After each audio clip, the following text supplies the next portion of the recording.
Vincent பால் சபையினர் ஒப்புக் கொடுக்கின்றார்கள்.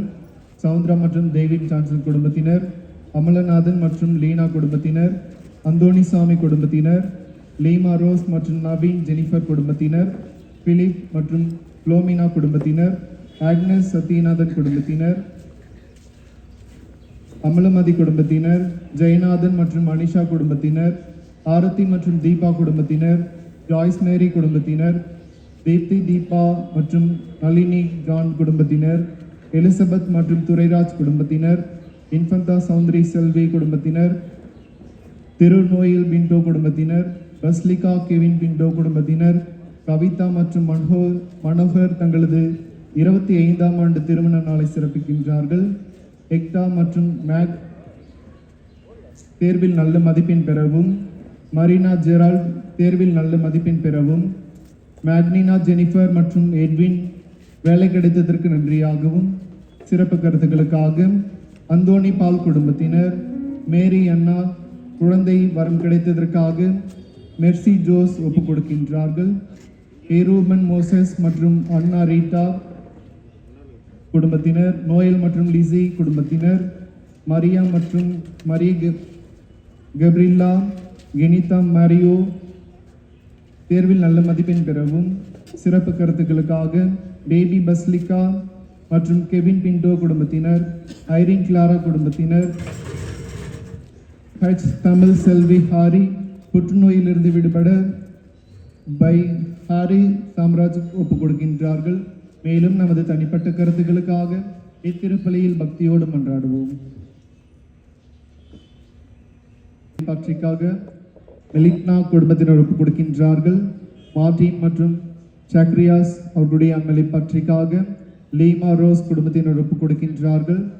John குப்பாஸ் அவரி அவர்களுடைய அன்மலை பற்றிக்காக அவர்களுடைய குடும்ப உறுப்பினர்கள் ஒப்புக் கொடுக்கின்றார்கள். சூசைராஜ் அவர்களுடைய அன்மலை பற்றிக்காக அவருடைய குடும்ப உறுப்பினர்கள் ஒப்புக் கொடுக்கின்றார்கள். மேரி ஜெசிந்தா அவர்களுடைய அன்மலை பற்றிக்காக ஏஜே பிண்டோ குடும்பத்தினர் ஒப்புக் கொடுக்கின்றார்கள். ஜான் வின்சென்ட் அவர்களுடைய அன்மலை பற்றிக்காக மாலா ஜான் குடும்பத்தினர் ஒப்புக் கொடுக்கின்றார்கள்.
அனைத்தையும் படைத்தவரை சுமந்த கன்னிமரியே, நீர் பேறு பெற்றவர்.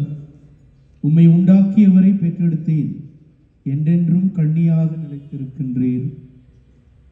தந்தை மகன் தூயாவியாரின் பெயராலே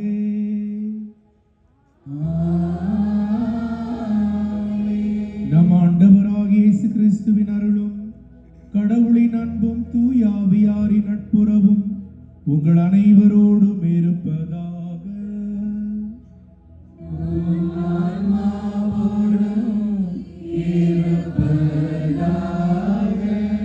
சகோதர சகோதரிகளே, நவநாட்களின் 2வது நாளை நாம் இன்று கொண்டாடுகிறோம். இன்று மரியாள் குடும்பத்தின் பாதுகாவலி என்ற இந்த தலைப்பிலே நாம் இந்த இறை வழிபாட்டை தியானிக்க இருக்கிறோம். புனித அம்புரோசியார் இப்படி சொல்லுகிறார்: இறைவன் உலகத்தை படைக்கும் போது அவருடைய மனதில் திருமணமும் இருந்தது. ஆகவே திருமணம் என்பது இறைவனின் திட்டம். குடும்பம், கடவுள் குடும்பமாக இருக்கிறார். எப்படி கடவுள் குடும்பமா இருக்கிறாரு?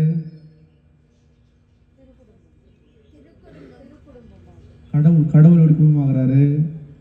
குடும்பம்னா எத்தனை பேரு?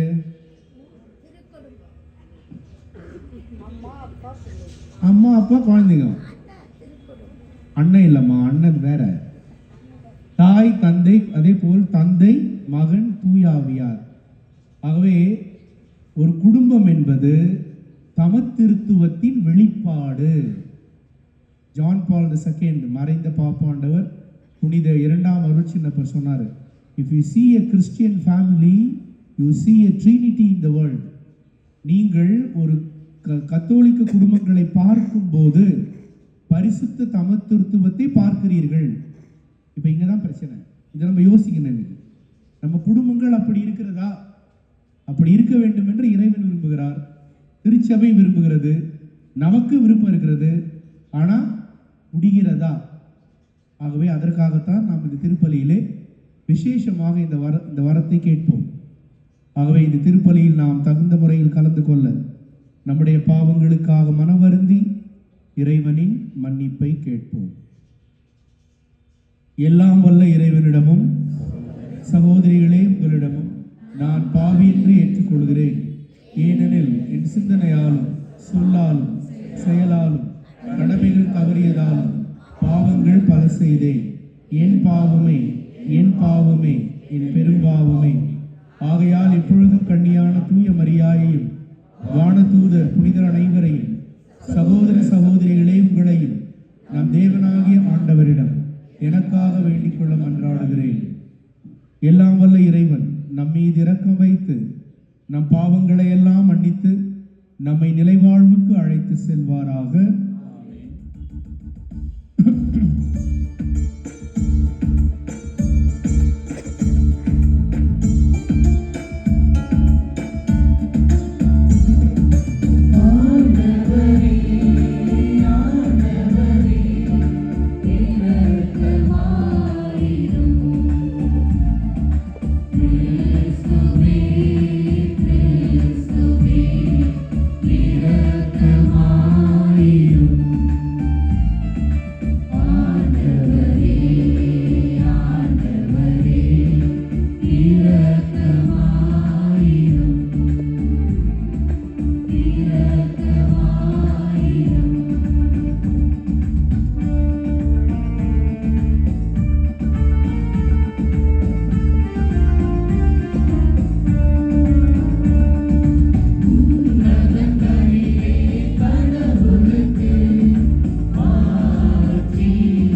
கிறிஸ்துவே ஆண்டவராகிய இறைவா இறைவனின் செம்மறியே தந்தையின் திருமகனே தந்தையின் திருமகனே உலகின் பாவங்களை போக்குபவரே எங்கள் மேல் இரக்கமாயிரும் உலகின் பாவங்களை போக்குபவரே எங்கள் மன்றாட்டை ஏற்றருளும் தந்தையின் வலப்பக்கம் வீற்றிருப்பவரே எங்கள் மேல் இரக்கமாயிரும்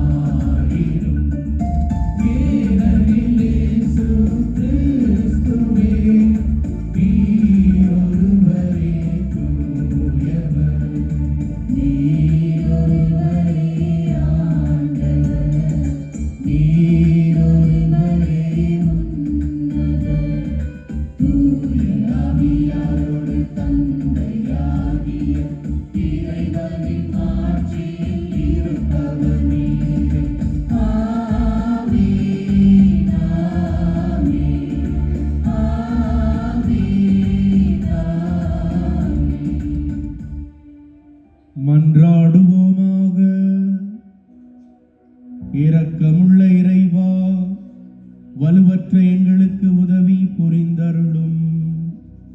கடவுளை பெற்றெடுத்த புனித அன்னையின் நினைவை கொண்டாடும் நாங்கள் அவருடைய பரிந்துரையின் உதவியினால் எங்கள் பாவங்களில் நின்று விடுபட எழுவோமாக.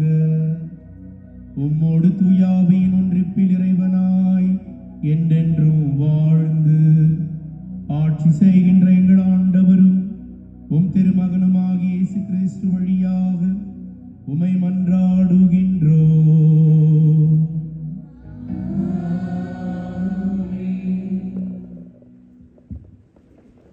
முதல் வாசகம். பேதுரு எழுதிய திருமுகத்திலிருந்து வாசகம். திருமணான பெண்களே, உங்கள் கணவருக்கு பணிந்திருங்கள். இதனால் அவர்களுள் சிலர் கடவுளுடைய வார்த்தையை ஏற்காதல் இருந்தாலும் மரியாதையுடன் உங்கள் தூய நடத்தையால் கவரப்பட்டு நல்வழிப்படுத்தப்படுவார். அப்பொழுது வார்த்தையே தேவைப்படாது. முடியை அழகுபடுத்துதல், பொன் நகைகள் அணிதல், ஆடைகள் அணிதல் ஆகிய வெளிப்படையான ஒப்பனை அல்ல, மனித உள்ளத்தில் மறைந்திருக்கும் பண்புகளாகிய பணிவுகளும் அமைதியுமே உங்களுக்கு அழியாத ஒப்பனையாய் இருக்கட்டும். கடவுளின் பார்வையில் அதுவே விலையுறந்தது. முற்காலத்தில் கடவுள் மேல் நம்பிக்கை கொண்டிருந்த தூய பெண்களும் இவ்வாறு தான் தங்கள் அணி செய்து கொண்டார்கள். தங்கள் கணவருக்கு பணிந்திருந்தார்கள். அவ்வாறே சாரா ஆபிரகாமை தலைவர் என்று அழைத்து அவருக்கு கீழ்ப்படிந்து இருந்தார். நீங்களும் நன்மை செய்து எவ்வகை அச்சுறுத்தலுக்கும் அஞ்சாதிருப்பீர்கள் எனில் சாராவின் புதல்வராய் இருப்பீர்கள். அவ்வாறே திருமணமான ஆண்களே, உங்கள் மனைவியார் வலுக்குறைந்தவர்கள் என்பதை நீங்கள் உணர்ந்து அவர்களோடு இணைந்து வாழுங்கள். வாழ்வு தரும் அருளுக்கு அவர்கள் உடல் உரிமையாளர்களாக இருப்பதால் அவர்களுக்கு மதிப்பு கொடுங்கள். அப்பொழுது தான் நீங்கள் தடையின்றி இறைவேண்டல் செய்ய முடியும். இது ஆண்டவரின் அருள்வாக்கு.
ஆண்டவர் உங்களோடு இருப்பாராக.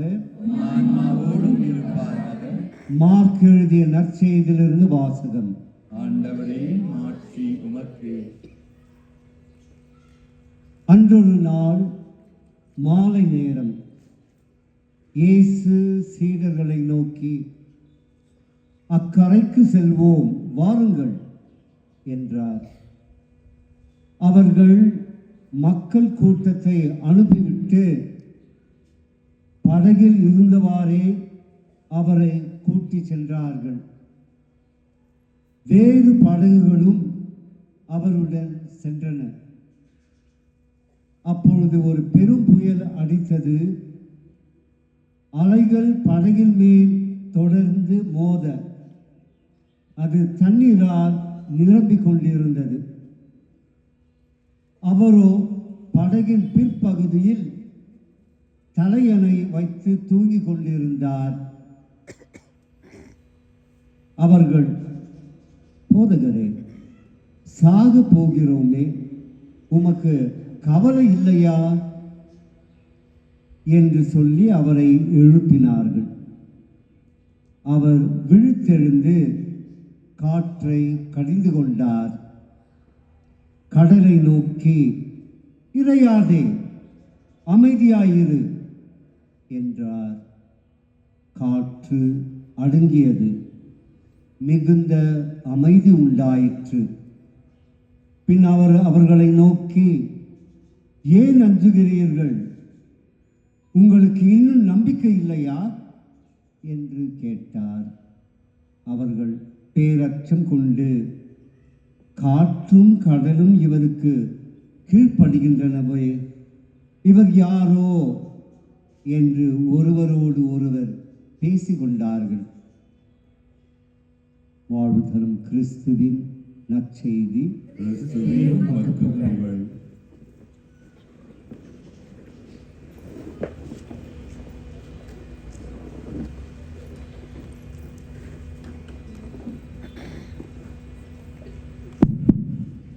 சகோதர சகோதரிகளே, இன்று அன்னை மரியாள் குடும்பங்களின் பாதுகாவலி என்ற தலைப்பிலே நாம் இந்த இறை கொண்டாட்டத்தை கொண்டாடி கொண்டிருக்கிறோம். மரியாள் எல்லா விதத்திலும் ஒரு முன் உதாரணமாக இருப்பது போல குடும்பங்களுக்கும் அவள் முன் உதாரணமாக இருக்கிறார். உங்களுக்கெல்லாம் ஞாபகம் இருக்கும், அப்பெல்லாம் பழைய காலத்துலலாம் கல்யாண நோட்டீஸ் போடும்போது அந்த திருக்குடும்ப படத்தை சின்னதாக போடுவாங்க. இப்போ வாட்ஸ்அப்பில் அனுப்பிச்சிடுறாங்க இன்விடேஷன்லாம். இல்லை, இப்போ இன்விடேஷன் கூட வீட்டுக்கு வந்தெல்லாம் கொடுக்குறதில்ல. ஏன்னா நம்ம அவ்வளோ மாடர்ன் ஆகிட்டோம். எனக்கு ஒருத்தர் அப்படி தான் அனுப்பிச்சிருந்தாரு திருமணம். நான் என்ன பண்ணேன், 500 ரூபா நோட்டை போட்டோ எடுத்து வாட்ஸ்அப்பில் அனுப்பிச்சிட்டேன். நீ போட்டு அனுப்பிச்சா நானும் போட்டு அனுப்புகிறேன். ஆகவே திருமணங்கள் எல்லாம் இது பிகம் வயர்லெஸ். ஆகவே இன்று இந்த திருமணத்தை பற்றி, கொஞ்சம் குடும்பங்களை பற்றி சிறிது தியானிக்க நாம் இன்று கடமைப்பட்டிருக்கிறோம். ஏனென்றால் குடும்பம் இல்லை என்றால் ஒன்றுமே இல்லை. குடும்பம் மிக முக்கியம். ஆகவே இன்று இந்த நாட்களிலே முக்கியமாக இன்று இந்த குடும்பத்தை பற்றி சிறிது தியானிப்போம். குடும்பம் தமிழ்ல என்ன அர்த்தம் தெரியுமா? குடுங்குறதா? யார் சொல்றீங்க? நேற்று நல்லா ஆன்சர் பண்ணாரு. ரோசரி வச்சுருக்கிற குடும்பம்பா. கூடி வாழ்வது, கூடி கும்மி அடிக்கிறது. Okay, very good. அப்புறம் குடும்பம், அது என்ன அர்த்தம்னா தமிழ்ல குடு பிளஸ் இன்பம், அதை சேர்த்தோம்னா குடும்பம். இந்த குடு இன்பம் மேலேருந்து வராது. அது சும்மா அது இமேஜினேஷன்ல இல்லை. அந்த குடு இன்பத்துக்கு 2 பேர் தேவை. அவர் தான் கணவன், அப்புறம் அந்த அம்மா, கூட்டுக்காரம்மா. கணவன் அப்படின்னு என்ன அர்த்தம்? யார்ப்பா அது? கண்ணவன். பரவாயில்ல, அவங்க வீட்டில் அவர் கண் மாதிரி வச்சுக்கிறாங்க. கண்ணவன். மனைவினா பத்தியா, அது மட்டும் மறந்துட்டாரு. இல்ல சாமி, மனைவி. பாருங்க, இவ்வளவு பேர் கல்யாணம் ஆகிது, ஒய்ஃபை பத்தி யாருமே யோசிக்கல. பாருங்கம்மா, பாருங்க. மனைவினா மனைக்கு விளக்கு அவள். she is light of the family. ஆகவேதான் அந்த கால திருமணங்களில் எல்லாம் அவள் உள்ளே வரும்போது விளக்கோடு வருவார். இப்போ எல்இடி லைட் போட்டு வரா. விளக்கு. அவங்க கிட்ட அவ்வளோ சமாச்சாரம் இருக்குது. சம்சாரம் அது மின்சாரம். மைனஸ் பிளஸ் கொடுத்தா லைட் எரியும், பிளஸ் பிளஸ் கொடுத்தா ஷார்ட் ஆயிடும். உங்ககிட்ட அவ்வளோ விஷயம் இருக்குதுமா. ஆகவே கணவன் மனைவி இவர்களின் உறவை ஆசீர்வதித்து இறைவன் குழந்தைகளை கொடுக்கிறார். திருப்பாடல் இப்படி சொல்லுகிறது, இளமையின் மக்கள் வேடனின் அம்பார துணியில் இருக்கும் அம்பை போன்றவர்கள். ஒரு வேடனுக்கு எத்தனை அம்பு இருக்கிறதோ அத்தனையும் அவனுக்கு பலம். குழந்தைகள் நமக்கு பலம், குழந்தைகள் ஆசி, குழந்தைகள் இறைவன் கொடுத்த கனிகள், குழந்தைகள் உங்கள் அன்பின் அடையாளம், உங்கள் திருமணத்தின் அச்சாரம். ஆகவே இதெல்லாம் சேர்ந்துதான் குடும்பம். ஓகே, இப்போ இந்த குடும்பத்தில் ஒருத்தர் ஒரு கேரக்டர் இருக்கிறாங்க இல்லையா? கணவனை பற்றி நீ பேசலாம். ஒரு முறை ஹோலி லேண்டுக்கு ஒரு தம்பதிகள் டூருக்கு போகிறாங்க. ஹோலி லேண்டு டூரெல்லாம் சுற்றிட்டு லாஸ்ட் நாள் இந்த அம்மாவுக்கு ஹார்ட் அட்டாக் வந்துடுச்சு. ஹார்ட் அட்டாக் என்ன அம்மா என்ன ஆனாங்க, மேலே போயிட்டாங்க. ஒரே ஹோலி லேண்டில் வந்து இறந்துட்டாங்க. பயங்கரமான துக்கம், பயங்கரமான வேதனை.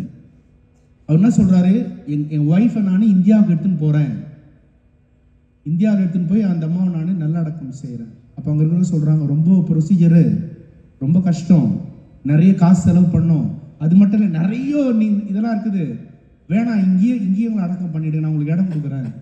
இவர் இல்லை she is my love beloved, அவள் தான் எனக்கு எல்லாமே, என் சொத்தை வித்தாவது எவ்வளோ செலவானாலும் பரவாயில்ல, நானும் அந்த அம்மாவை எடுத்துகிட்டு போய் அங்கே தான் அடக்கம் பண்ணுவேன். ரொம்ப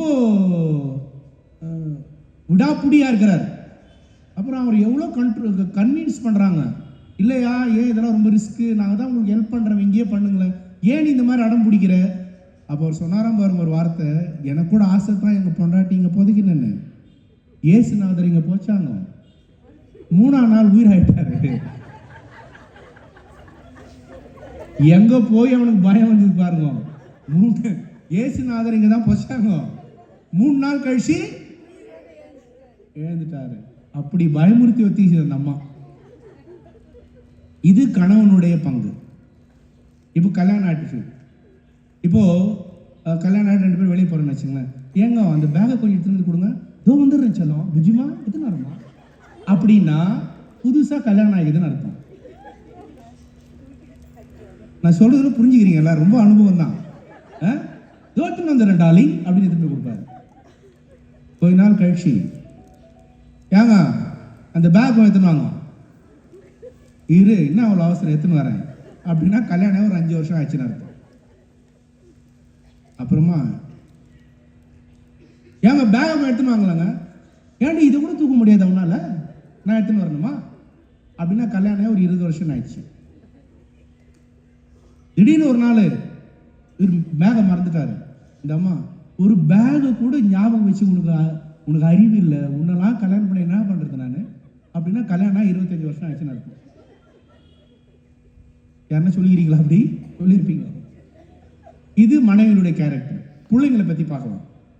பையன் சின்ன பையனாக இருக்கும்போது, ஒரு 10 வயசுக்குள்ள இருக்கும்போது அவன் சொல்லுவான், எங்கள் அப்பா தாண்டா ஹீரோ, இன்னா கேட்டாலும் வாங்கி தர்றாரா, இன்னா கேட்டாலும் எங்கள் நயனா வாங்கி தர்றாரு, ரொம்ப நல்லவர் அவர் அப்படின்னு சொல்கிறான். அப்புறம் ஒரு 6வது 7வது 8வது 9வதுலாம் போயிட்டோன்னே, எங்கள் அப்பா நல்லவர் தான், ஆனால் ரொம்ப கத்துறான்டா அந்த ஆளு.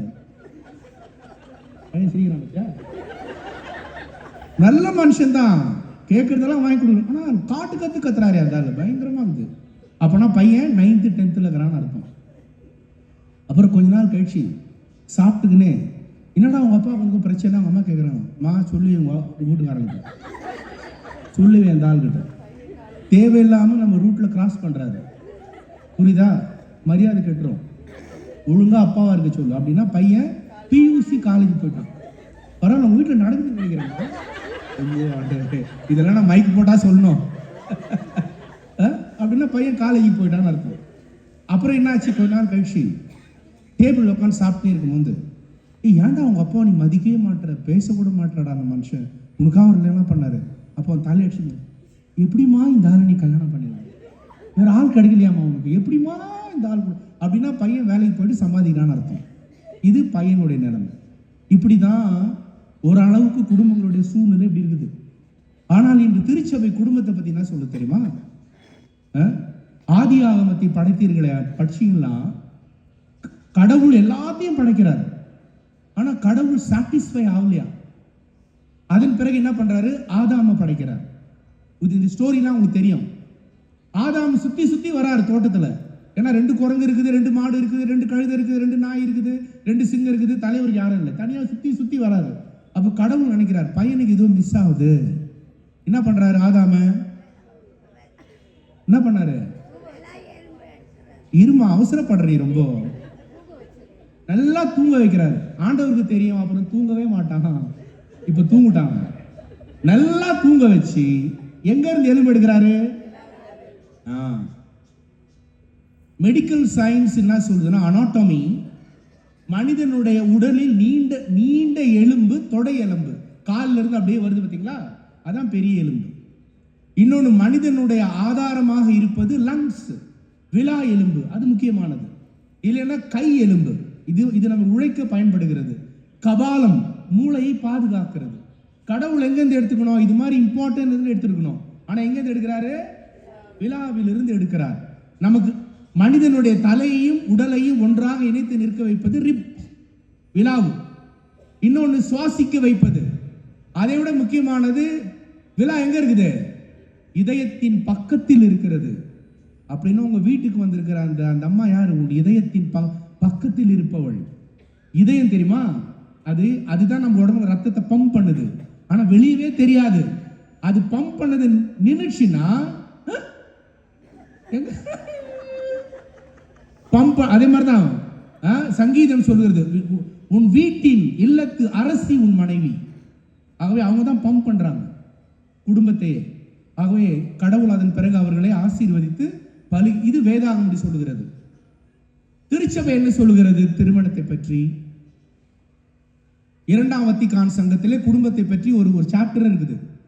அது என்ன சொல்றாங்கன்னா, இறைவன் தன்னுடைய அருளையும் அன்பையும் மன்னிப்பையும் பிரதிபலிப்பதற்கும் அவர் தன்னை போல் ஒருவரை உண்டாக்கி தன் அன்பை பரிமாறிக் கொள்வதற்கும் இப்படி ஒரு குடும்பத்தை ஏற்படுத்தினார் அப்படின்னு சொல்றாங்க. புனிதர்கள் என்ன சொல்றாங்க திருமணத்தை பத்தி? புனிதர்கள் என்ன சொல்றாங்கன்னா, புனித தாமஸ் அக்வைனாஸ் என்பவர் திருமணம் என்பது என்ன? உள்ளத்தை கொடுத்து, முதல்ல உள்ளத்தை கொடுக்கணுமா, அதான் லவ் பண்றது. முதல்ல உள்ளத்தை கொடுத்து, அப்புறமா உள்ளதையும் கொடுத்து, முதல்ல உள்ளத்தை கொடுக்கணும், அப்புறம் உள்ளதெல்லாம் கொடுக்கணும், கடைசியா உயிரையும் கொடுத்தல் தான் திருமணம். சும்மா ஈஸி இல்ல கல்யாணம். உள்ளத்தை கொடுத்தல், உள்ளதை கொடுத்தல், தன்னையே கொடுத்தல், இது திருமணம். ஆகவே திருமணம் என்பது இப்படித்தான் இருக்க வேண்டும் என்று உலகம், திருச்சபை விரும்புகிறது, புனிதர்கள் விரும்புகிறார்கள், வேதாகமம் விரும்புகிறது. ஆனால் இப்போ இருக்கிற சூழ்நிலை பார்த்தா எப்படி இருக்குது? அதை கொஞ்சம் நம்ம யோசித்து பார்க்க வேண்டும். இன்று குடும்பங்கள் மிகவும் சிதைந்து போயிருக்கிறது. அழகை குடும்பங்களை தான் தொந்தரவு செய்கிறான். ஏனென்றால் குடும்பத்தை அழித்து விட்டால் உலகத்தில் ஒண்ணுமே கிடையாது. நாங்கெல்லாம் எங்க வந்தோம்? குருக்கள்லாம் மேல தூக்கி போட்டாரா ஜி அப்படின்னு இல்ல, குடும்பத்தின் வழியாக நாங்கள் வந்தோம். திருச்சபைக்கு குருக்கள் வேண்டும் என்றால் குடும்பம் தேவை. இப்போ மக்களை இல்லைன்னா யாருக்கு நாங்கள் போதிப்பது? குடும்பம் அவசியம். ஆகவே குடும்பம் என்பது குட்டி திருச்சபை. அந்த முதல் நியூக்ளியஸ் ஆஃப் தி சர்ச்ன்றாங்க. திருச்சபையினுடைய சின்ன சின்ன கருக்கள் போல திருச்சபை உங்களுடைய குடும்பம். ஆகவே இந்த குடும்பம் மிக முக்கியமானது. இதற்கு மரியாள் எப்படி முன் உதாரணமாக இருக்கிறாள்? இதற்கு மறைந்த பாப்பா Paul the sixth, saint Paul the sixth, 6ஆம் சின்னப்பர், அவர் இந்த ஹோலி ஃபேமிலி டே அன்னைக்கு ஒரு பிரசங்கம் கொடுத்தார். அந்த பிரசங்கத்தை எப்படி சொல்றாரு? பரிசுத்த குடும்பத்திலிருந்து, திரு குடும்பத்திலிருந்து நாம் 3 பாடங்களை கற்றுக்கொள்ள வேண்டும். அதுல சொல்றாரு, முதலாக சூசையப்பரிடமிருந்து வேலையின் தன்மையை கற்றுக்கொள்ள வேண்டும், வேலையின் புனிதத்தை கற்றுக்கொள்ள வேண்டும். இறைவன் நமக்கு கொடுத்த தொழிலை மதித்து ஆசீரோடு செய்ய வேண்டும் என்று கற்றுக்கொள்ள வேண்டும். சூசேப்பர் யாரு தெரியாதா? தெரியுமா? மலையாள என்ன பண்ணியிருந்தார் அவரு? கார்பெண்டர். அந்த காலத்துல மிகவும் ஒரு எளிமையான ஒரு வேலை. இறைவனின் மகனை வளர்ப்பதற்கு இறைவன் தேர்ந்தெடுத்தவர் தச்சர். ஆகவே இந்த சூசையின் வழியாக நம்முடைய வேலையையும் கடவுள் அர்ச்சித்து புனிதப்படுத்தினார். இன்று ஆண்களுக்கு இருக்கிற பெரிய பிரச்சனை என்னன்னா, வேலை எப்படி இருக்கு? வேலை கஷ்டமா. இன்னொருத்தன வேலை ஏன்டா வேலைக்கு போக மாட்டேற?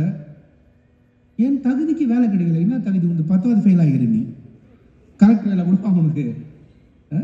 I am not getting job according to my what job you like.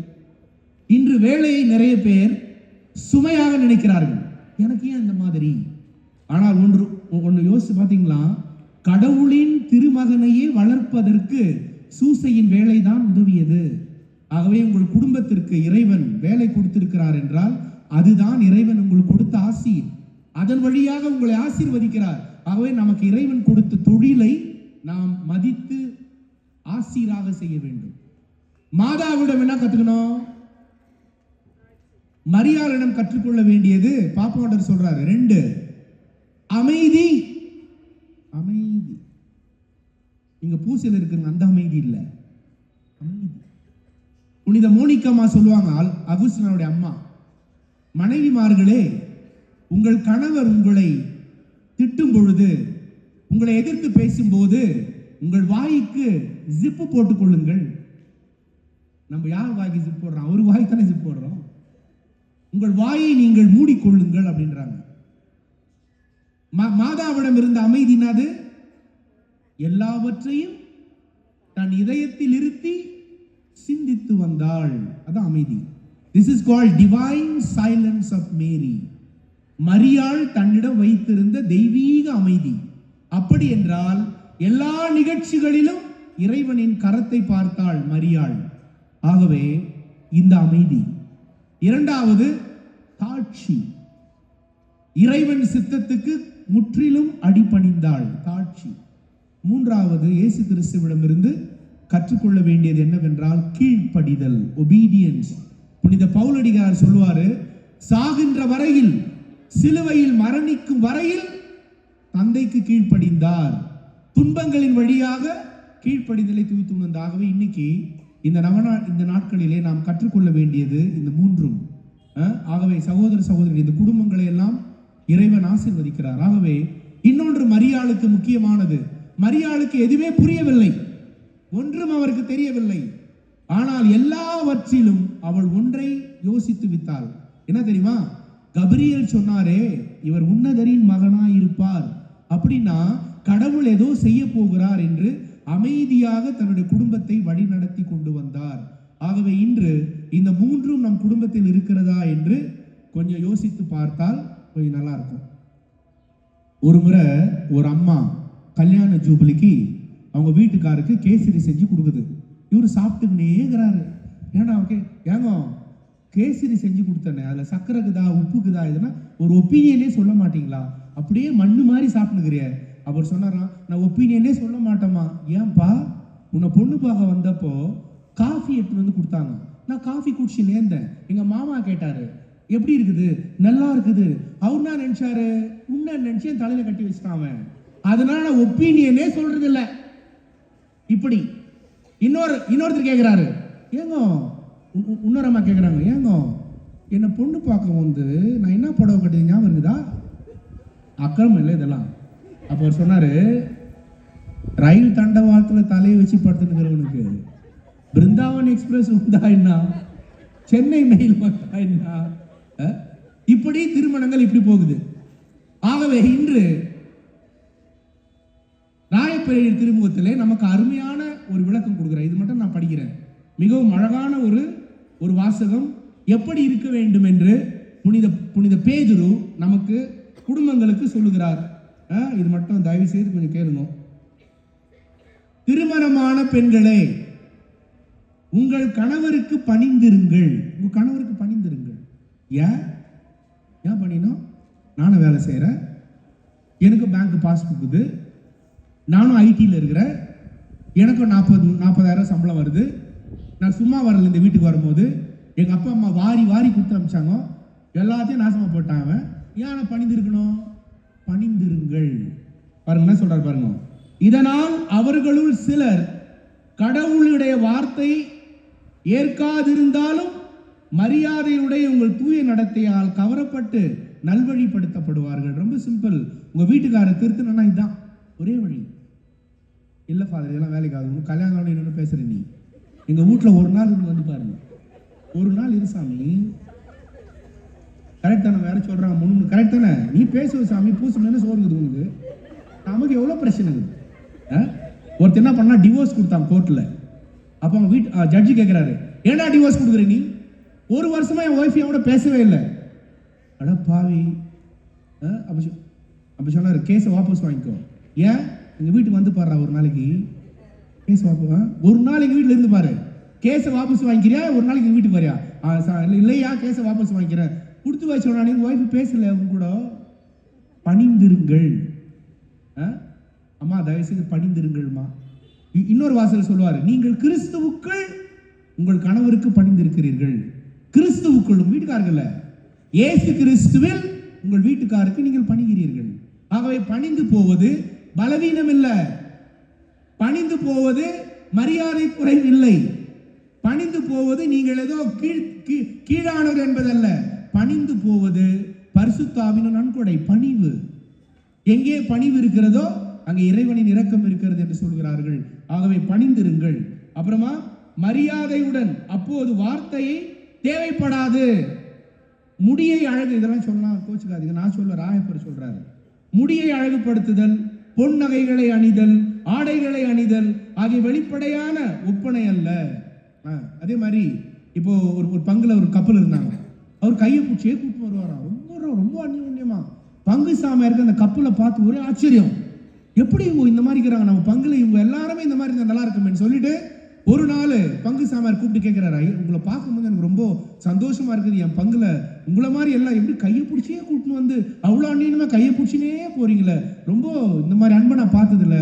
அவர் சொன்னார், அன்பும் இல்லை, கத்திரிக்காய் ஒன்றும் இல்லை, வழி நடுக்கு கடங்குது. அங்கே கோயிலுக்கு வரும்போது கையை விட்டோன்னா உள்ள போயிடுவா, போனா என்ன ஆகும், பர்சு காலி ஆயிடும். அதுக்குன்னா இவருக்கு என்ன பிரச்சனை, அன்பு அதெல்லாம் இல்லை, பர்சு காலி ஆயிடும். இப்படி குடும்பங்கள் வேறு வேறு விதமாக போய் கொண்டிருக்கிறது. ஆகவே எதற்காக என்றால், நான் இன்று பார்த்தா நிறைய பேர் துன்புறுத்துகிறார்கள். அதாவது உலகம் போன போக்கிலே இன்னைக்கு இன்னொரு பெரிய பிரச்சனை தெரியுமா, சீரியல் எல்லாம் பார்த்து நிறைய அட்ராக்ட் ஆயிட்டுக்கிறாங்க. சீரியல்ல வர மாதிரியே நானும் இருக்கணும், நான் பார்க்கிறேனே அந்த காட்சி, அதே மாதிரி என் உடை எல்லாமே இருக்க வேண்டும் என்று விரும்புகிறார்கள். இதெல்லாம் புனித பவுலடி, புனித ராயப்பர் சொல்றார், இதெல்லாம் தேவையில்லாதது. ஆனால் ஒன்று முக்கியமானது என்ன சொல்றார் பாருங்க, மனித உள்ளத்தில் மறைந்திருக்கும் வெளி ஒப்பனைகள் அல்ல, உங்களுக்கு அழியாத ஒப்பனையாய் இருப்பது என்னது, மறைந்திருக்கும் உங்கள் உள்ளத்தில் இருக்கிற பண்புகள், அன்பு, தாட்சி, பொறுமை, ஒற்றுமை, இந்த பண்புகளால் உங்களை அணிந்து கொள்ளுங்கள். விலையுறந்த ஆடைகளை அணிவது மட்டும். கணவர்களே, உங்கள் மனைவியை அன்பு செய்யுங்கள் அப்படின்றார். ஆகவே இதெல்லாம் மரியாள் இடத்துல இருந்தது. இந்த திருக்குடும்பம், நாசரேத்து குடும்பம் நம் குடும்பங்களுக்கு ஒரு முன் உதாரணம் என்னவென்றால் அந்த நாசரேத்து குடும்பம் தான். புனித ஜான் கிறிஸ்டாஸ்டம் என்ற புனிதர் இப்படி சொல்கிறார், அதாவது ஒரு குடும்பம் எப்படி வாழ வேண்டும் என்று இறைவன் ஏற்கனவே நமக்கு ஒரு முன் உதாரணம் கொடுத்திருக்கின்றார். அதுதான் இறைமகன் வாழ்ந்த நாசரேத்து குடும்பம் என்று சொல்லுகிறார். ஆகவே இன்று நம்முடைய குடும்பங்களுக்காக நாம் ஜெபிப்போம். நம் பங்கில் இருக்கின்ற குடும்பங்களை நாம் நினைத்து பார்ப்போம். குறிப்பாக எந்த குடும்பங்கள் எல்லாம் இன்று சிதைந்து போயிருக்கிறதோ அவர்களை நினைப்போம். ஏனென்றால் இந்த ஆண்டு பெங்களூர் உயர் மறை மாவட்டத்திலே தம்பதிகளின் ஆண்டாக அறிவிக்கப்பட்டிருக்கிறது. ஏனென்றால் குடும்பங்கள் மிக முக்கியமான. இன்னொன்று, பிள்ளை வளர்ப்பு. பிள்ளைகள் கடவுளுடைய கனிகள். அந்த பிள்ளைகளை எப்படி வளர்ப்பது? கேட்கறதெல்லாம் வாங்கி கொடுக்கிறது அது இல்லை, கேட்கறதெல்லாம் வாங்கி கொடுக்கிறது இல்லை. இன்று பெற்றோர்கள் பிள்ளைகளை பார்த்து பயப்படுகிறார்கள். பிள்ளைகள், நம்ம பிள்ளைகளை தப்பு சொல்லல, ஏன்னா உலகம் அப்படி இருக்கிறது. அவர்களை சுற்றி பயங்கரமான நிறைய டெம்டேஷன்ஸ், சோதனைகள், அட்ராக்ஷன் நிறைய இருக்குது. ஆகவே இவர்களை எப்படி வளர்ப்பது? அதற்கு தான் 23ஆம் அருளப்பர் என்ற பாப்பாண்டவர் சொல்றார், சேர்ந்து ஜெபிக்கும் குடும்பம் சேர்ந்தே இருக்கும்.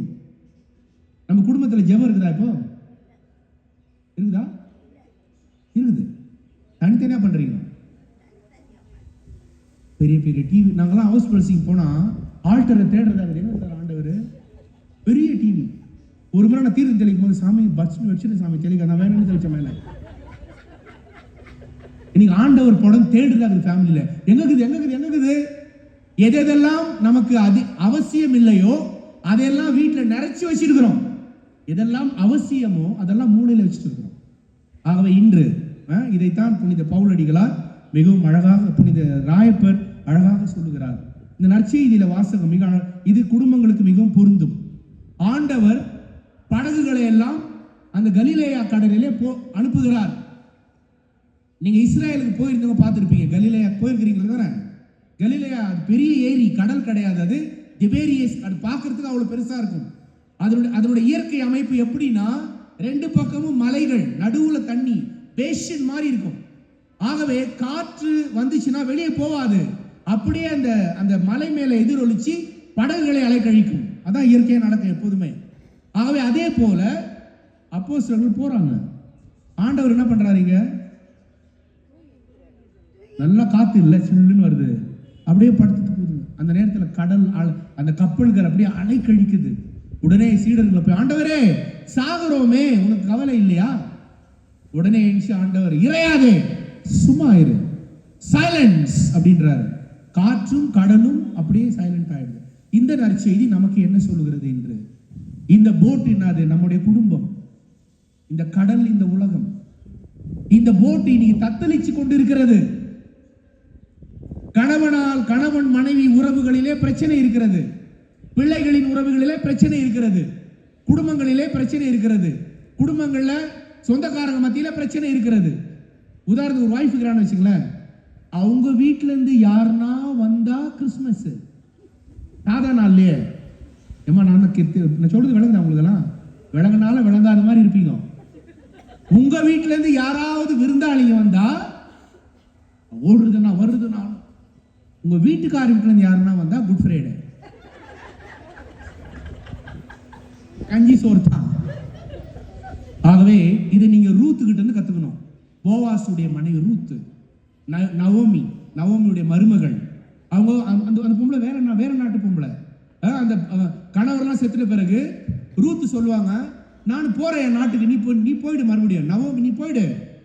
இல்ல அவ சொல்ல, இல்ல இனிமேல் உன் கடவுள் என்னுடைய கடவுள், உன் உறவினர்கள் என்னுடைய உறவினர்கள், உன் உணவு என்னுடைய உணவு, உன்னுடைய நாடு என்னுடைய நாடு, உன்னுடைய மக்கள் என்னுடைய மக்கள், நீ என்ன செய்யற அதெல்லாம் என்னது. இப்படி மாதிரி ஒரு மருமகள் கட்சி என்ன, அதெல்லாம் நீங்க அதெல்லாம் படிச்சு பாருங்க ரூத். ஆகவேதான் இறைவன் அவளை ஆசீர்வதித்து அவள் வழியாக தாவீதின் தாத்தா உபேது, ஜெஸ்ஸே, அதன் பிறகு தாவீது வம்சத்தில் இயேசு கிறிஸ்து, இறைவன் ஆசீர்வதித்தார் அவளை. ஆகவே சாராள் ஆபிரகாமுக்கு கீழ்ப்படிந்திருந்தாள். ஆகவே சகோதர சகோதரிகளை, இதெல்லாம் கேட்பதற்கும் பேசுவதற்கும் நன்றாக இருக்கும், ஆனா ரியாலிட்டி ரொம்ப கஷ்டம். ஆனால் நம்மால் முடியும். ஏனென்றால் இந்த போட்டு தனியா இல்ல, கிரைஸ்ட் இஸ் தேர். இயேசு கிறிஸ்து இருக்கிறார் உங்களோடு. அதால் கண்ணால் பார்க்க முடியாத ஒரு கெஸ்ட் உங்க குடும்பத்தில் இருக்கிறாரு. he is there very much. But அவர் என்ன நினைக்கிறாரு? நீங்க அவரை கூப்பிடணும். you have to call him. கூப்பிடணும். அந்த கத்துறது என்னது? ஜெபம்.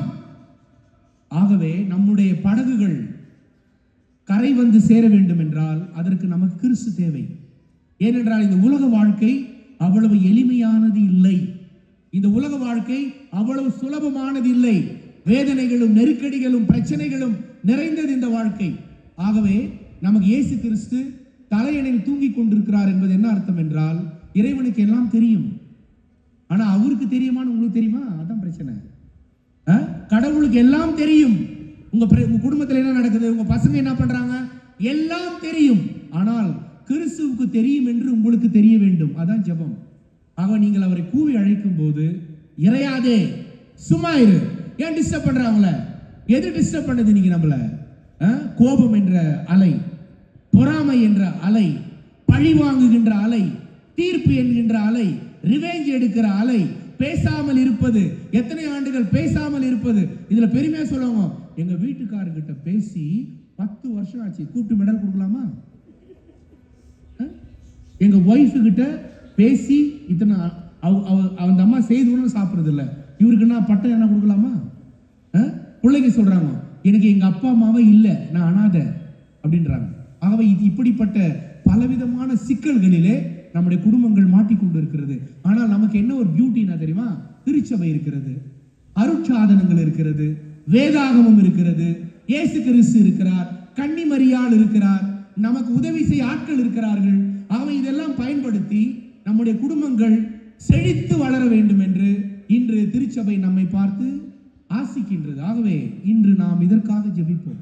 சகோதர சகோதரிகளே, கடைசியா ஒண்ணே ஒன்று, அதாவது திருமணம் என்பது நான் ஒரே ஒரு சின்ன ஒரு ட்ரிக் கொடுத்துட்றேன் உங்களுக்கு. சின்ன ஒரு என்ன ஒரு அட்வைஸ்.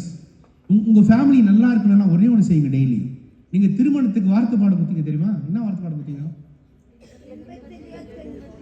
புட்டு ஓடிடுவேன். நாங்க சொல்லிங்களா, லூர்து மேரி என்னும் நான், அந்தோனிதாஸ் என்னும் உங்களை என் கணவராக ஏற்றுக்கொள்கிறேன். இன்பத்திலும் துன்பத்திலும் உடல் நலத்திலும் நோயிலும் நான் உங்களுக்கு பிரமாணிக்கமாக இருந்து என் வாழ்நாள் எல்லாம் உங்களை நேசிக்கவும் மதிக்கவும் வாக்களிக்கிறேன். இது நீங்க டெய்லி மனவழி ஜெபம் மாதிரி சொன்னாலே போதும்.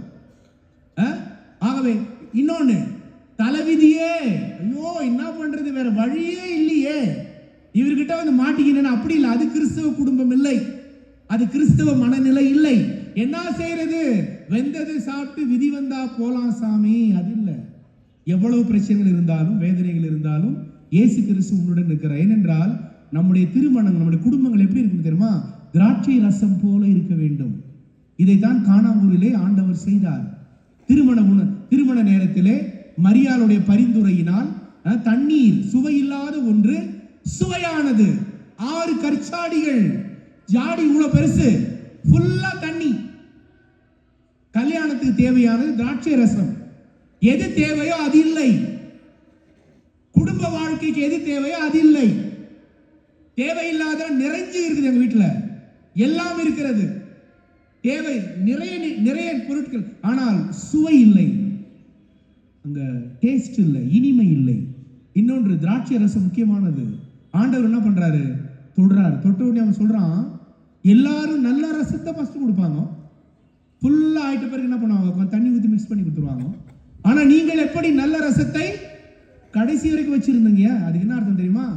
திருமண ஆட்சி தெரியுமா? அன்னைக்கு கோட்டுக்கிட்டுலாம் போட்டுக்கிட்டு சும்மா எங்க, அப்புறம் டையெல்லாம் கூட அடிக்கல, சூப்பரா இருந்தீங்க. எங்க சும்மா அந்த கோட்ல இங்க ரோஜா பூலாம் வச்சுக்கணும், அந்த மாதிரி ரீத்தெல்லாம் போட்டுக்கணும், அப்படியே மண் உலகில் அப்படியே ஏஞ்சல் மாதிரி வந்துச்சு. அப்ப இருந்து அந்த மகிழ்ச்சி இப்ப இருக்குதா? சாமி சைக்கவே இல்லை, மூஞ்ச பார்க்கறது என்ன சொல்றீங்க சாமி? ஐயோ அந்த இதுதான் அந்த ரசம் எப்படி லாஸ்ட் வரைக்கும் இருக்கும்? அன்னைக்கு ஆச்சு கல்யாணம் அன்னைக்கு அன்னையான அதே மகிழ்ச்சி, அதே இனிப்பு, அதே சந்தோஷம் எப்ப இருக்கும்? கிறிஸ்து உங்கள் திருமணத்தை தொடும்போது, கிறிஸ்து உங்கள் குடும்பத்தை டச் பண்ணும்போது. அதுக்கு தான் மரியா சொல்றாங்க இன்னைக்கு, மகனே ரசம் இல்லப்பா, மகனே இனிமை இல்லப்பா, மகனே அமைதி இல்லப்பா, மகனே சமாதானம் இல்லப்பா அப்படின்னு சொல்றாங்க. பரிந்து. ஆகவே உங்களுடைய குடும்பங்களுக்கு மரியாள் பரிந்து பேசி நம்முடைய குடும்பங்களுக்கு பாதுகாவலியாக இருக்கிறாள். ஆகவே மரியாள் பாதுகாவலியாக இருக்கும்போது நமக்கு என்ன குறை? நமக்காக பரிந்து பேச கடவுளின் தாயே இருக்கிறாள். கடவுளின் தாய் நமக்கு பரிந்து பேசுவராக இருக்கும்போது நம்முடைய குடும்பத்தை யாரும் எதுவும் எந்த சக்தியும் அழிக்க முடியாது. இறைவன் எந்த நோக்கத்திற்காக இந்த குடும்பங்களை ஏற்படுத்தினாரோ அதை உங்கள் குடும்பங்களில் இறைவன் நிறைவேற்றுவார். அதற்காக நாம் ஜெபிப்போம். நம்முடைய பங்கில் இருக்கின்ற குடும்பங்களுக்காக ஜெபிப்போம். ஏனென்றால் நான் ஏற்கனவே பூசையில் சொன்னது போல, குடும்பம் என்பது தமத்திருத்துவத்தின் வெளி அடையாளம். குடும்பம் என்பது பிதன் சுதன் பரிசுத்தாவியினுடைய வெளி அடையாளமாக இருக்கிறோம். ஏனென்றால் அவர்கள் 3 பேரும் ஒன்றாக இருக்கிறார்கள். ஒரே அன்பு, ஒரே ஞானம், 3 பேரும் ஒன்றாக இணைந்திருப்பது போல கணவன் மனைவி. கடைசியா பசங்களுக்கு ஒண்ணு, பிள்ளைகளே உங்க அப்பா அம்மா நீங்க சாய்ஸ் பண்ணீங்களா? நீங்க தேர்ந்தெடுத்தீங்களா உங்க அப்பா அம்மாவை? என்ன கேட்டிருந்தா எங்க அப்பா நான் வேணான்னு சொல்லியிருப்பேன். காலேஜில் உங்களுக்கு தேவையான சப்ஜெக்ட் நீ சூஸ் பண்ணலாம், கேம்ஸ்ல நீ சூஸ் பண்ணலாம், but parents not your choice. பெற்றோர்கள் உன்னுடைய சாய்ஸ் இல்லை. அப்படின்னா யார் சாய்ஸ்? அது கடவுள் கொடுத்தார். அவ கடவுள் கொடுத்த சாய்ஸ நீ வேண்டாம் என்று வெறுத்தால், நீ அவமதித்தால், நீ மரியாதை கொடுக்கவில்லை என்றால், அவர்களின் பேச்சுக்கு நீ கேட்கவில்லை என்றால், கடைசியாக பிள்ளைகளை யாருக்கு எதிராக போகிறீர்கள் நீங்கள்? கடவுளுக்கு. அப்படின்னா சொல்ற நீ, ஆண்டவரே ஏன் இந்த மாதிரி அப்பனை கொடுத்து சாவடிக்கிற நீ? ஆகவே இறைவனுக்கு எதிராக. இன்னொன்று குடும்பங்களிலே குழந்தைகள் முக்கியம். இன்று இது கூட ஒரு பிரச்சனையாக இருக்கிறது. அதான் தெரிஞ்சு கல்யாணத்தில் கேட்குறாங்க தெரியுமா, இறைவன் உங்களுக்கு அளிக்கும், பார்த்துட்டு இருக்கிறீங்களா எல்லாரும்? இறைவன் உங்களுக்கு அளிக்கும் குழந்தைகளை ஏற்றுக்கொள்வீர்களா? என்ன சொன்னீங்க? பவ்யமா உபதேசம் சொன்னார், ஏற்றுக்கொள்கிறோம். ஆனா இன்று நிலைமை அப்படியா இருக்குது இல்லையே? ಆಸ್ತಿಗೆ ಒಂದಿಂತಾರೆ, ಈಗ ಆಸ್ತಿಗೆ ಒಂದಿಲ್ಲ, ಆಸ್ತಿಗೆ ಒಂದು ನಾನು. இப்போ நான் ಇರೋದು ನಿನಗಾಗಿ, நீ ನನಗಾಗಿ, ನಮ್ಮ ಮಧ್ಯೆ ಕೊಂಡು குட்டி சைத்தான் ಬೇಡ. நான் உனக்காக இருக்கிறேன், நான் ஒரு குழந்தை, நீ ஒரு குழந்தை, ஒருவர் மடியில ஒருவர் அடி. அங்க மடியில நாய் தாங்க தவறிங்கிறாரு. நிறைய வீடுகளில் கணவன் இருக்க வேண்டிய இடத்துல ஃபேமிலின் இருக்கிறது, ஃபேமிலின் படுக்க வேண்டிய இடத்துல அந்த அங்கிள் படுத்துக்கிறார்.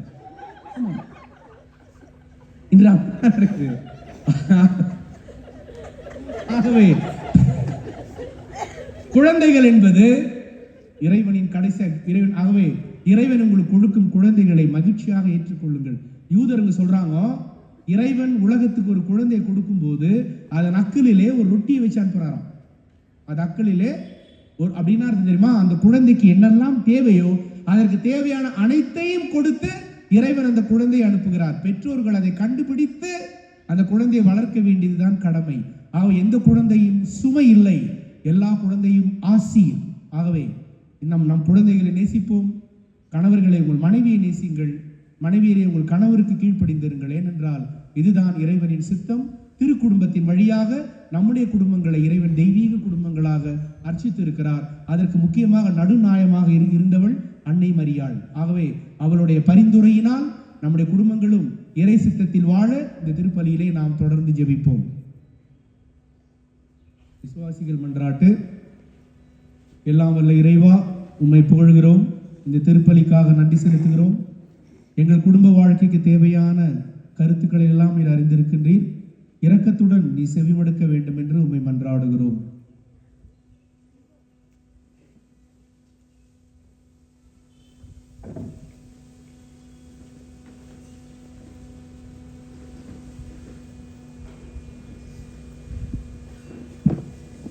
அன்பின் இறைவா, எம் தாய் திருவவையை வழிநடத்தும் திருத்தந்தை 14ஆம் லியோ, கர்தினால்கள், ஆயர்கள், குருக்கள், கன்னியர்கள், பொதுநிலையினர் அனைவரும் இறை இயேசுவின் விளிம்பியங்களான அன்பு, அமைதி, இரக்கம், மன்னிப்பு ஆகியவற்றை தங்கள் வாழ்வில் கடைபிடித்து இறை சாட்சிகளாக வாழ அருள் வேண்டி இறைவா உம்மை மன்றாடுகின்றோம். ஆண்டவரே, எங்கள் மன்றாட்டை கேட்டருளும். இரக்கமே உருவான இறைவா, எமது குடும்பங்களை வழிநடத்தும் தந்தை, தாய், முதியோர், இளைஞர்கள் அனைவரும் இரக்கம், கனிவு, ஒற்றுமை, தியாக உணர்வு ஆகிய பரிமாணங்களை குடும்பங்களில் பகிர்ந்து திரு குடும்பமாக வாழ அருள் வேண்டி இறைவா உம்மை மன்றாடுகின்றோம். ஆண்டவரே, எங்கள் மன்றாட்டை கேட்டருளும். ஞானத்தின் இறைவா, எமது குடும்பங்களில் உள்ள அனைத்து குழந்தைகளும் பெற்றோருக்கும் பெரியோருக்கும் கீழ்ப்படிந்து இறை பக்தியிலும் கல்வியிலும் சிறந்தோங்கி சமுதாயத்தில் நற்பண்புள்ள குடிமக்களாக வளர அருள் புரிய வேண்டும் என்று இறைவா உம்மை மன்றாடுகின்றோம். ஆண்டவரே, எங்கள் மன்றாட்டை கேட்டருளும். குணமளிக்கும் தேவனே இறைவா, உடல்நோயால் மற்றும் மனநோயால் வருந்தும் குழந்தைகள், இளைஞர்கள், முதியவர்கள், இத்தெய்வீக திருப்பலியில் பங்கு பெற முடியாதோர் அனைவரும் பரிபூர்ணமான சுகம் பெற்று இறை நம்பிக்கையும் இறை ஆறுதலும் பெற்று வாழ அருள் வேண்டி இறைவா உம்மை மன்றாடுகின்றோம். ஆண்டவரே, எங்கள் மன்றாட்டை கேட்டருளும்.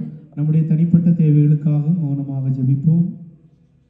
விசுவாசத்துடன் நாங்கள் திருமுன்னிலையில் கொண்டு வந்த எங்கள் வேண்டுதல்களுக்கு நீர் கனிவாய் செவி சாய்த்திருளும்.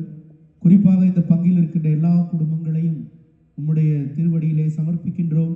தந்தா, இவர்களை பாதுகாத்து ஆசீர்வதித்து நாசரேத்து குடும்பத்தைப் போல புனித குடும்பங்களாக மாற்ற வேண்டும் என்று எங்கள் ஆண்டவராகிய கிறிஸ்து வழியாக உம்மை மன்றாடுகிறோம்.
சகோதரிகளை நாம் அனைவரும் சேர்ந்து ஒப்புக் கொடுக்கும் திருப்பலி எல்லாம் வல்ல பிதாவாக இறைவனுக்கு ஏற்புடையதாகும்படி ஜெபியுங்கள்.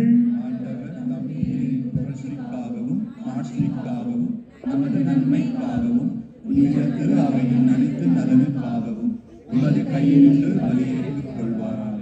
ஆண்டவரே, உம் திருமகனுடைய தாயின் நினைவை கொண்டாடும் நாங்கள் உம்மை வேண்டுகிறோம். இப்பலியின் காணிக்கை உமது எல்லையற்ற அருள் துணையினால் உமக்கு நிலையான கொடையாக மாறுவதாக. எங்கள் ஆண்டவராகிய கிறிஸ்து வழியாக உமை மன்றாடுகின்றோம். ஆண்டவர் உங்களோடு இருப்பாராக.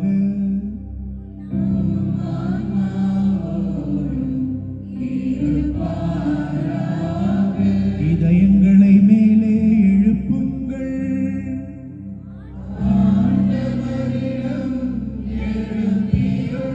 நாம் இறைவனாகிய ஆண்டவருக்கு நன்றி கூறுவோம்.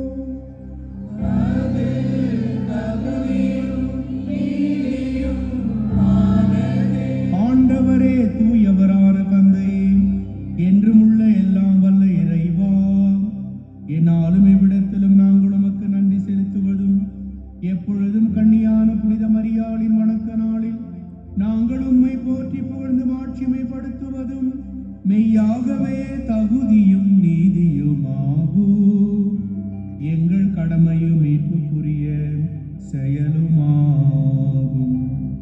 தூயாவின் ஏறிட்டதனால் அந்த அன்னை உம்முடைய ஒரே திருமகனை கருத்தாங்கி தமது கண்ணிமையின் மாட்சிமையில் நிலைத்து நின்று நிலையான ஒளியாகி எங்கள் ஆண்டவர் இயேசு கிறிஸ்துவை உலகிற்கு அளித்தார். அவர் வழியாகவே மது மாண்பினை வான தூதர் புகழ்கின்றனர். தலைமை தாங்குவோரும் தம்மை உம்மை வழிபடுகின்றனர். அதிகாரம் செலுத்துவோரும் திருமுன் நடுங்குகின்றனர். வானங்களும் அவற்றில் உள்ள ஆற்றல்களும் செராபீன்களும் ஒன்று கூடி அக்களித்து கொண்டாடுகின்றனர்.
தூயவர், தூய்மை அனைத்திற்கும் ஊற்று. ஆகவே உம்முடைய தூய ஆவியை பொழிந்து இக்காணிக்கைகளை தூய்மைப்படுத்த வேண்டும் என உம்மை மன்றாடுகிறோம். இவ்வாறு எங்கள் ஆண்டவராகிய இயேசு கிறிஸ்துவின் உடலும் இரத்தமுமாக எங்களுக்கு இவை மாறுவனவாக. அவர் பாடுபட உளம் கனிந்து தம்மை கையளித்த போது அப்பத்தை எடுத்து நன்றி செலுத்தி அதை பிட்டு தம் சீடர்களுக்கு அளித்து அவர் கூறியதாவது: அனைவரும் இதிலிருந்து பெற்று உண்ணுங்கள், ஏனெனில் இது உங்களுக்காக கையளிக்கப்படும் என் உடல்.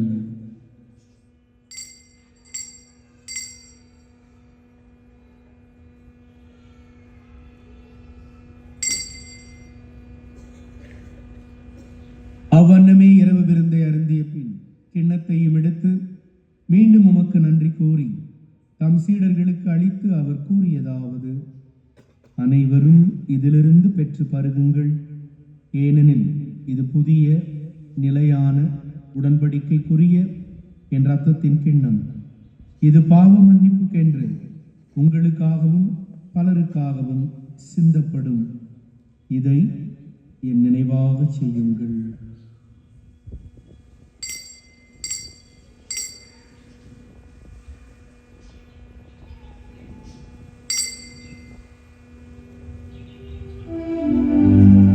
நம்பிக்கையின் மாறை பொருள்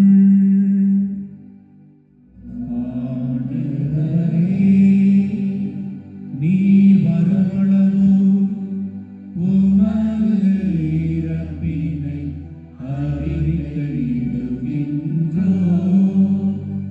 உமது உயிர்ப்பினையும் எடுத்துரைக்கின்றோம்.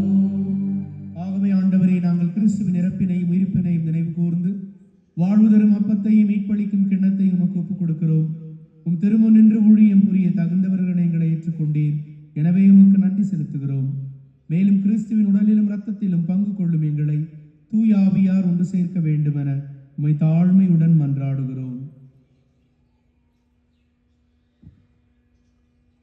ஆண்டவரே, உலகெங்கு பரவி இருக்கும் உமது திரு அவையை நினைவு கூர்ந்தருளும்.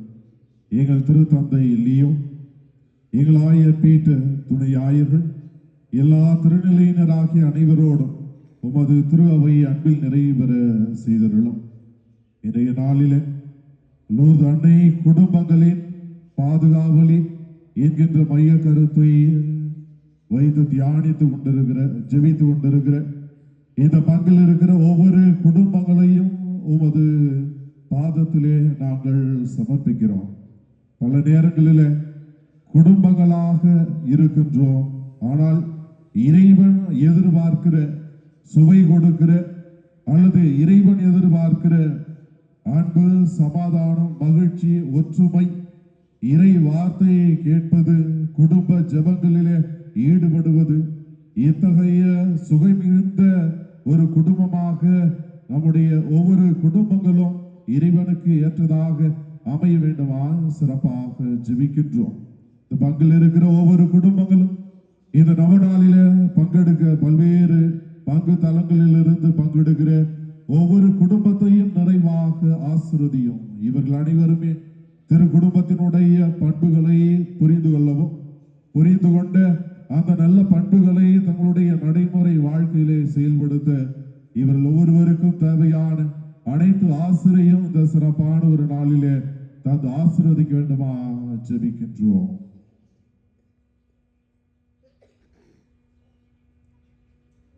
மேலும் உயிர்த்தலும் எதிர்நோக்குடன் துயர்ந்திருக்கும் எங்கள் சகோதர சகோதரிகளையும் இறந்தோர் அனைவர் மீதும் இரக்கத்துடன் நினைவு கூர்ந்து முது திருமகோலி என்று ஏற்றருளும். எங்கள் அனைவர் மீதும் இரக்கமாயிரம். கடலின் கனித்தாயான புனித மரியா, அவருடைய கணவரான புனித யோசேப்பு, புனித திருத்தூதர்கள், இவ்வுலகில் உமக்கு உகந்தவர்களாய் இருந்தவர்கள் ஆகிய புனிதர்கள் அனைவரோடும் நாங்கள் நிலையான வாழ்வில் பங்கு கொள்ள தகுதி பெற்று உம் திருமகன் இயேசு கிறிஸ்து வழியாக உம்மை புகழ்ந்தேற்றும் வருமரல்ல உம்மை மன்றாடுகின்றோம்.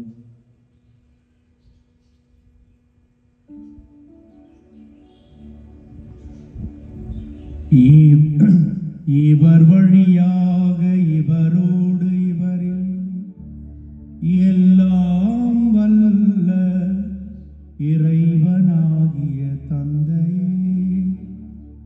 தூயாவியாரின் ஒன்றிப்பில் எல்லா புகழும் மாட்சியும் என்றென்றும் உமக்கே உரியதே.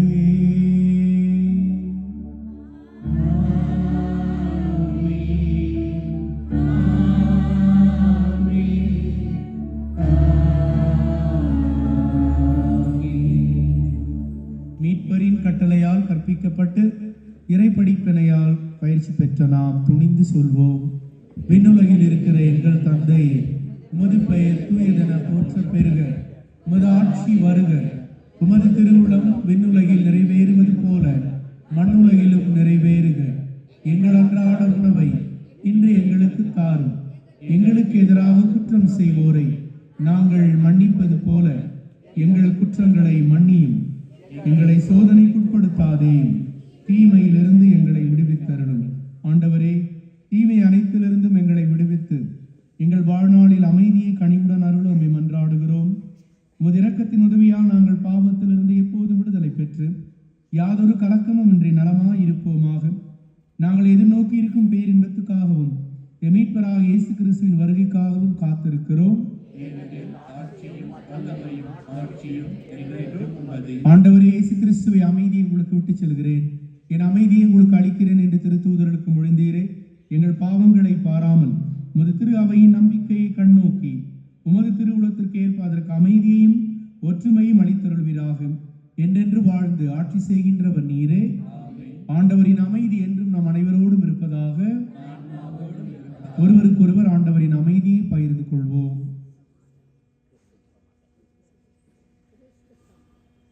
உலகின் பாவங்களை போக்கும் இறைவனின் செம்மறியே, எங்கள் மேல் இரக்கமாயிரும். உலகின் பாவங்களை போக்கும் இறைவனின் செம்மறியே, எங்கள் மேல் இரக்கமாயிரும். உலகின் பாவங்களை போக்கும் இறைவனின் செம்மறியே, எங்களுக்கு அமைதியை தந்தருளும்.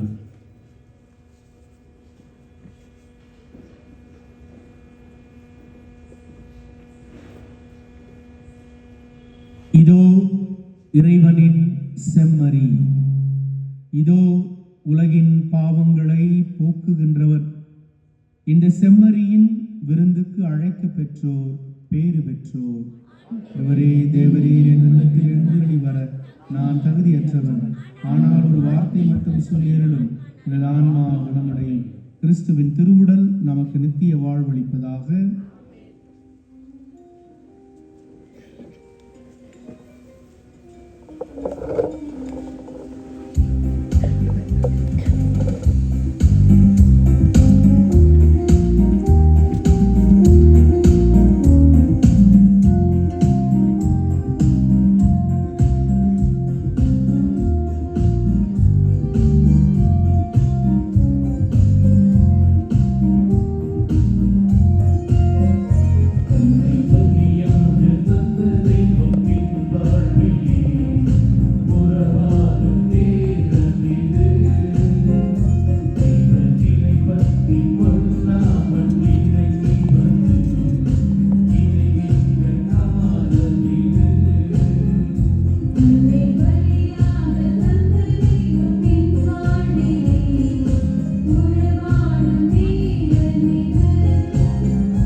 இயேசு கிறிஸ்துவில் அன்பு சகோதர சகோதரிகளே, இன்று அன்னை மரியாள் குடும்பங்களின் பாதுகாவலி என்ற தலைப்பில் நாம் தியானித்தோம். எல்லா குடும்பங்களுக்காக நாம் சிறப்பாக ஜெபித்திருக்கிறோம். இந்த ஜெப மாலையிலும் நாம் குடும்பங்களுக்காக ஜெபிப்போம். இன்று ஜெப மாலை நடத்தி கொடுப்பவர்கள் புனித வின்சென்ட் பால் சபையினர். புனித வின்சென்ட் பால் சபையினர் நம்முடைய பங்கிலே ஆண்டாண்டு காலமாக இருக்கிறார்கள். நிறைய ஏழைகளுக்கு உதவி செய்து கொண்டு வருகிறார்கள். நம்முடைய பங்கிலே இருக்கின்ற மக்கள் அனைவருக்கும் ஒரு நல்ல ஒத்துழைப்பை கொடுத்து உதவியை செய்து வருகிறவர்கள் புனித வின்சென்ட் பால். ஒவ்வொரு மாதம் 2வது ஞாயிற்றுக்கிழமை வெளியிலே காணிக்கை எடுத்து, மேலும் மற்ற ஸ்பான்சர்ஸ் டோனர்ஸர்களை பிடித்து அவர்களால் முடிந்தவரை எல்லா ஏழைகளுக்கு மாதம் அவர்கள் ரேஷன் வழங்குகிறார்கள். குறிப்பாக கிறிஸ்மஸ் காலத்திலே நிறைய ஏழைகளுக்கு உதவி செய்து கொண்டு வருகிறார்கள். ஆகவே உங்கள் அனைவரின் சார்பாக எல்லா வின்சென்ட் பால் சபையினர் அனைவருக்கும் எங்களுடைய நன்றியினையும் பாராட்டினையும் தெரிவித்துக் கொள்கிறோம்.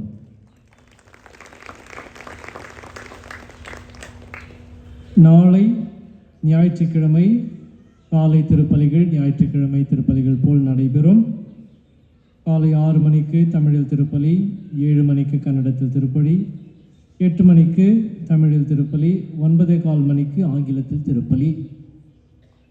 9:15 மணிக்கு நம்முடைய பேராயர் பீட்டர் மச்சாடோ பெங்களூர் உயர் மறை மாவட்டத்தின் பேராயர் வருகிறார்.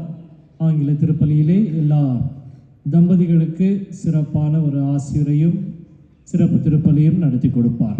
ஆகவே தயவு செய்து எல்லா தம்பதிகள் ஆங்கில திருப்பலிக்கு வருபவர்கள் வந்து இந்த திருப்பலியில் கலந்து கொள்ளுமாறு உங்களை அன்போடு கேட்டுக்கொள்கின்றேன். மாலை திருப்பலியில் நாம் 1 to 25 ஆண்டுகள் திருமணமாகிய தம்பதிகளுக்காக ஜெபிக்க இருக்கின்றோம். ஆகவே அன்னை மரியாள் அன்பின் ஆதாரம் என்ற தலைப்பில் சிந்திக்க இருக்கின்றோம். தயவு செய்து 1 to 25 ஆண்டுகள் திருமணம் ஆண்டினை கொண்டாடுகின்ற எல்லா தம்பதியினர் வந்து முன்னாலே உட்கார்ந்து இந்த திருப்பலியில் பங்கு கொள்ளுமாறு உங்களை அன்போடு கேட்டுக்கொள்கின்றேன். இந்த திருவிழா நாட்களிலே ஏழைகளுக்கு அரிசி கொடுப்பது வழக்கம். ஆகவே முடிந்தவர்கள் அரிசியை கொடுக்கலாம். வருகின்ற வெள்ளிக்கிழமை எல்லா ஏழை எளியவர்களுக்கு நாம் அரிசியை வழங்குவோம். மேலும் நம்முடைய குடும்ப காணிக்கையை திருவிழாவிற்கு கொடுக்குமாறு உங்களை அன்போடு கேட்டுக்கொள்கின்றேன். என்வலப் கவர் அங்கே இருக்கிறது. நீங்கள் வாங்கி கொண்டு திருவிழாவிற்காக என்னுடைய குடும்பத்தின் காணிக்கை என்று கொடுக்க உங்களை அன்போடு அழைக்கின்றேன். இன்றைய தேர் பவனியின் தேர் அலங்கரிப்பு எலியாஸ், ரோஸ்லின் மற்றும் சாட்லி இவருடைய குடும்பத்தினர் அலங்கரித்திருக்கிறார்கள். அனைவரின் சார்பாக அவர்களுக்கு மனமார்ந்த நன்றியினை தெரிவித்துக் கொள்கிறேன். திருப்பலி முடிந்தவுடனே நாம் ஜெபமாலையை ஆரம்பிப்போம். புனித வின்சென்ட் பால் சபையினர் ஜெபமாலை ஜெபிப்பார்கள். ஆகவே வேகமாக வந்து லைனாக நின்று ஜெபமாலையில் பங்கு கொள்ள உங்களை அன்போடு அழைக்கின்றேன்.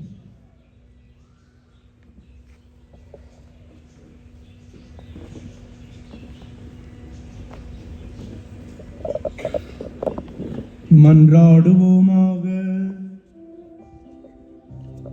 ஆண்டவரே, உம் திருமகனுடைய தாயின் நினைவை கொண்டாடும் நாங்கள் நிலையான மீட்பில் பங்கு பெற உம்மை பணிவுடன் வேண்டுகிறோம். அதனால் உமது அருளின் நிறைவினால் மாட்சியுறும் நாங்கள் மீட்பின் தொடர் வளர்ச்சியினை தூய்த்துணர செய்வீராக. எங்கள் ஆண்டவராகிய கிறிஸ்து வழியாக உம்மை மன்றாடுகின்றோம். ஆண்டவர் உங்களோடு இருப்பாராக.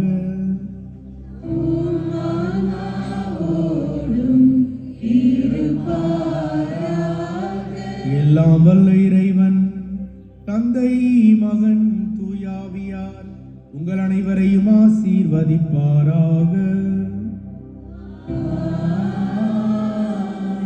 சென்று வாருங்கள், நற்கருணை நிறைவேறிற்று.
நம்பிடும் நபருக்கெல்லாம் நலன்களை நல்கிடும் நன்மை நீயே